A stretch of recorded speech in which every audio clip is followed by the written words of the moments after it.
Shalom Bapak Ibu, Saudara-saudara yang diberkati Tuhan. Kita bertemu kembali dalam seri pelajaran firman Tuhan. Hari ini, Rabu, tanggal 17 bulan Desember tahun 2025.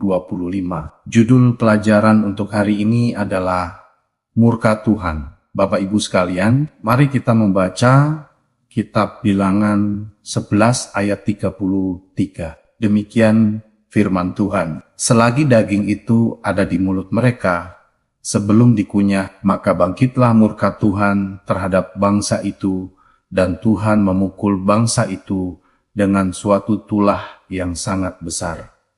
Selanjutnya kita baca Kitab 2 Tawarikh 36 ayat 16. Demikian firman Tuhan. Tetapi mereka mengolok-olok utusan Allah itu, menghina segala firman-Nya dan mengejek nabi-nabinya. Oleh sebab itu, murka Tuhan bangkit terhadap umat-Nya sehingga tidak mungkin lagi pemulihan. Selanjutnya kita baca Kitab Wahyu 14 ayat 10 dan 19. Demikian firman Tuhan. Maka ia akan minum dari anggur murka Allah yang disediakan tanpa campuran dalam cawan murkanya. Dan ia akan disiksa dengan api dan belerang di depan mata malaikat-malaikat kudus dan di depan mata anak domba. Lalu malaikat itu mengayunkan sabitnya ke atas bumi dan memotong buah pohon anggur di bumi dan melemparkannya ke dalam kilangan besar, yaitu murka Allah. Selanjutnya kita baca Kitab Wahyu 15 ayat 1. Demikian firman Tuhan. Dan aku melihat suatu tanda lain di langit, besar dan ajaib. 7 malaikat dengan 7 malapetaka terakhir. Karena dengan itu berakhirlah murka Allah. Berdasarkan ayat-ayat tersebut, bagaimana seharusnya kita menafsirkan deskripsi murka Allah dan keadilannya yang mendatangkan balasan dalam kitab Yosua. Terdapat dalam kitab Yosua 23 ayat 15 dan 16 dan di tempat lain dalam Alkitab. Saudara-saudara sekalian, Israel telah mengalami kemarahan Tuhan selama pengembaraan di padang gurun. Terdapat dalam kitab Bilangan 11 ayat 33 dan kitab Bilangan 12 ayat 9 serta di tanah perjanjian kitab Yosua 7 ayat 1, dan mereka sepenuhnya sadar akan konsekuensi yang ditimbulkan dengan memprovokasi kemarahan Yahweh yang secara terang-terangan melanggar perjanjian. Ayat-ayat ini mewakili klimaks dari kerasnya retorika Yosua. Sangat mengejutkan mendengar bahwa Tuhan akan menghancurkan Israel, karena istilah yang sama sebelumnya telah digunakan untuk merujuk pada pemusnahan bangsa Kanaan. Sebagaimana janji-janji berkat Tuhan bagi Israel telah digenapi dengan setia, demikian juga semua kutuk perjanjian terdapat dalam Imamat pasal 26 dan Kitab Ulangan pasal 28 akan menjadi kenyataan jika orang Israel mengingkari perjanjian tersebut dalam terang perampasan dan penghancuran bangsa Kanaan. Ayat-ayat ini sekali lagi menunjukkan bahwa Yahweh pada akhirnya adalah hakim atas seluruh bumi. Dia menyatakan perang melawan dosa. Dimanapun dosa itu ditemukan, Israel tidak dikuduskan dan tidak memperoleh pahala khusus karena berpartisipasi dalam perang suci.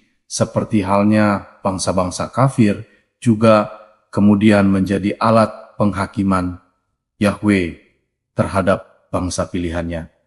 Bapak Ibu yang kekasih, hal ini terletak pada kekuatan pilihan Israel untuk menjadikan kepastian masa lalu yang gemilang sebagai fondasi untuk menghadapi masa depan. Saudara-saudara yang dikasihi Tuhan, sekilas ajaran Alkitab tentang murka Allah tampaknya tidak sesuai dengan penegasan bahwa Allah itu kasih.